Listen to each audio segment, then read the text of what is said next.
Drew Alba here with manager of the Walla Walla Suites, Colby Watilo, for another edition of Countdown with Colby. You got me there. So we're 1 for 1. Yep. And we're going to go back on track tomorrow, right? Yes. I was expecting that. I was expecting the counterpunch. He gives it there. Your team counterpunched yesterday. A win that from the get-go was dominant. Dawson Mooney goes out there, shoves 11 strikeouts, 5 2/3 innings. You can even look back at Jacob Talbot. He also goes out there, strikes out the side, does give up that one double. But other than that, how easy is it to play behind those two? Yeah, I mean, they did a great job setting the tone. Loved having Jacob Talbot out there to open things up, let him get in the lineup with the Ohtani rule, and, he set the tone for us, went out there, pounded the strike zone, and then Dawson came in, and it was great to see him. He's learning, he's getting better every single time out. There's been some shaky starts and some shaky appearances, and yesterday was nothing short of dominant. And so knew that was the type of guy he is on the mound and what he was capable of. And so it was great to see yesterday in that outing against Northwest Star. I'm not sure that also increases his confidence, but I'm sure in high leverage situations it increases your confidence as the manager as well. He kind of goes out there, kind of gets in his rhythm. Do you think it was the opponent, or just he finally kind of broke through that wall? Oh, I think he looked more freed up yesterday to just go in there and throw with conviction, right? Not trying to nibble as much or miss as many barrels. I think he went in there with just, hey, here's my best stuff, try and hit it. Yeah. And I think you do that and good things happen when you've got stuff like his. And so that was really great to see. We've talked about some improvements and some adjustments making with the tempo and just the pace about with how he goes about his business. And yesterday was great. We started to get tired a little bit towards the end, and you started to see it drop a little bit, but you couldn't ask for much more, right? When he's giving you 5-6 innings, whatever it is, technically out of the pen, right? But essentially as a start. I was really proud of him. And one pitch away from an immaculate inning too. Yeah, let's do it. He was darn close. Doesn't get it done. Maybe soon. Who knows? Yeah. I feel him coming for the Sweets. We've had it happen against us once. Yes. The North Pause. That was crazy. It was. Yeah, we'll see what we can do. I mean, it comes down to some of our, like I said, our foundation of just throwing with conviction, coming right at hitters, making them react to us. And hey, if you throw it in the zone and you do just that, good things happen. Who knows? And I didn't say it on air, so don't worry. I didn't jinx it. I never mentioned it because I know you would be upset with me, and rightfully so if I mentioned it. I did mention it once. He didn't get it, obviously. But I was waiting. I was on the edge of my seat. Good job. I said you're getting better. 8 pitches, 8 strikes. That's what I said. That sounds like a jinx. I don't know about jinx. It's cueing in the audience as much as I can. Okay, fair. How do you like opening with an opener like that in Talbot? Something you might do in the future?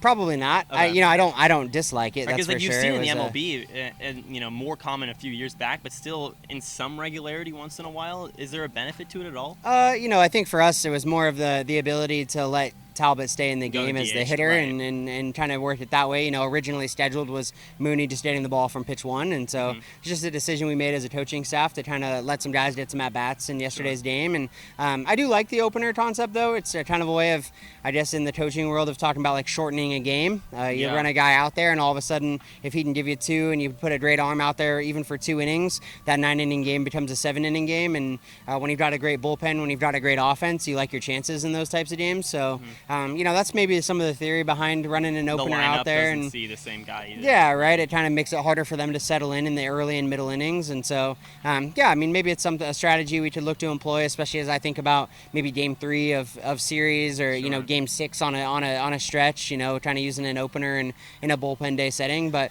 right now we're also in a good spot where we've got a 6-man rotation set and ready to go, and guys are gearing up with a week between their starts. So. Especially with a guy like Jacob Talbot, you kind of get that flexibility. So we'll have to see if it happens in the future. But we saw a lot yesterday. Johnny Backus hit the ball really, really hard. Makes you smile. Makes me smile as well because he just consistently put up good ABs, and now finally you start to see him get rewarded towards the later part in this first half of the season. Was there any specifically different mindset, anything, or just he started to find the outfield grass a little bit more? Yeah, no, I think that's part of it. That's baseball, right? Is the luck and the tides shift and start to turn in your favor a little bit.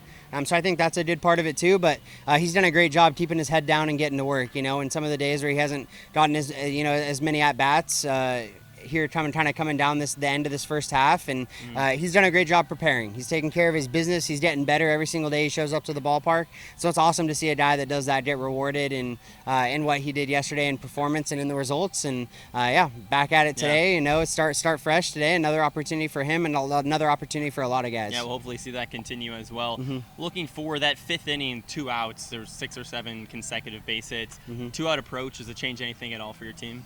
I think I like to talk a lot about just trying to put pressure on the defense. If we're going to end an inning or if we're going to make an out, let's make it like hard for them to make that play. And put the pressure on them when they are trying to come through and close an inning out. Sometimes the last out of the inning is the hardest one to get, and so if we can put the pressure on them, not give anything free, I think good things happen. And yesterday we did that with some great swings and stringing some things together, running the bases extremely hard, taking extra bases when they were given to us, and that's tough. It's pretty deflating as a defense when you're out there and you see what could have been an end of an inning, or you're one pitch away from the end of an inning and it keeps building and building and kind of starts to snowball, and that's how you capture momentum in the middle innings of a game. And so I was really proud of the guys for putting together an effort like that, a team effort on the offensive end, and really kind of dictating the tempo with what we did offensively all game. We've been talking a lot about the sweet, a little bit with the sour as well. Defensively on the infields continue to be a little bit of a struggle here and there. You see some of the early work out there on the infield. Yeah.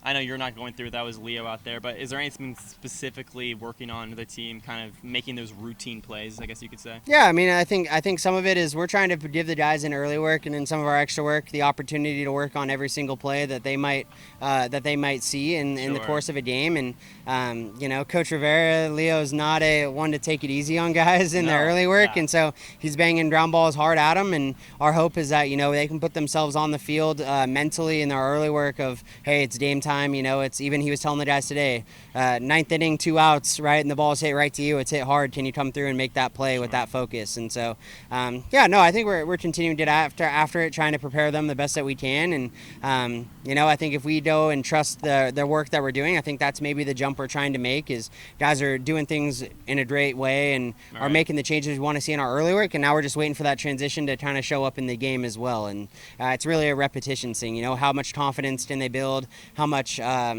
second nature can those certain plays become, so that when it's in game they don't second guess themselves or they don't have a second of hesitation before they make the play. It's just, hey, I've done this thousands of times before, let's go get after it. And kind of maybe not make the moment bigger than it is, right? Just make the easy plays. And from an outside perspective, you look at pitching, you look at hitting, and then the forgotten third child might be kind of the defensive side. You look against the Pickles, Petey Soto Jr. up the middle, bangs off his own leg, and that's the ball game right there. Mm-hmm. The little things often the difference in ball games, and you've seen it all season long with the Sweets. All right, this brings us to our question of the day with manager of the Wall Sweets, Colby Watilo. A little bit out there for this one. No. If you could see the world in one color, what color would it be? Ooh. This is not a great scenario, obviously. Yeah. Do you go retro black and white, act like you're in the 50s? Is black and white a color? I'll give it to you, black and white. Okay, how about two colors to give like the contrast? Okay. I'd actually have an answer for you on the one color. All right. I think I would say green. Green. I think the trees and the grass. I think it'd be, I like the green. So the not like green, a lime green, like a forest green. Foresty green, maybe. Yeah, with maybe some light and darker greens mixed in there. So the green palette. Yeah, we'll say that would be our choice. I think like gray might be the worst. I don't. Yeah, everything is kind of bland. Or like hot pink. Like a cartoon. Hot pink, I'd get tired of very quickly. Yeah, fair. I don't know. Like I'm looking out, and yeah, my eyes would get hurt. Would hurt for sure. It'd be tough to read the baseball as well. Yeah, it could get very difficult. Over in Bend, I've heard that the sun sets like over the batter's eye. Yeah, or something like that. It's not a great setup in the orientation of the field and the direction that it faces, but. That's a bridge for us to cross when we get to BP on Tuesday. As a hitter, like how much does that matter? I guess the batter's eye and things like that. You look at a park like T-Mobile Park in Seattle. A lot of players have complained about that. To me, as an outsider, it just looks like a black box to me. Is there any actual merit to that statement? I'm a huge believer in the T-Mobile batter's eye conspiracy, so I will say yes, definitely. Right. There is, at T-Mobile they talk about the angle of the wall not matching like the angle of the outfield. So you have the center field wall here, and I didn't know that. It's angled at a slightly different direction. So they talked about the depth perception being kind of rough, and so I think there's something to it. There's some shininess, here at Borlesti, especially now with 6:35 starts, we get some of the shadows early on in the game. The ball's in shade. Yeah, and it kind of bounces back and forth between direct sunlight and the shade as it gets to home plate, and so that can be a little bit tough to see. And our hitters have talked about that. It's difficult to score in the first few innings here at Borlesti because it can be it can be difficult to get swings off. So little things you might not necessarily know unless you play. Yeah, definitely. And so I think there's some merit to it, but I think the the question that really bodes from that is, can you find a way to win those innings? Can you find a way to get a job done even when the situation isn't ideal? Yeah, well, the sun over the batter's eye, still a few days away against the Bend Elks. Going to be a big series and an opportunity to bring some of that momentum here against the Nighthawks. Once again, manager of the Walla Walla Sweets, Colby Watilo, on another edition of Countdown with Colby. Thanks so much. Yeah, thanks, Drew. Go Sweets.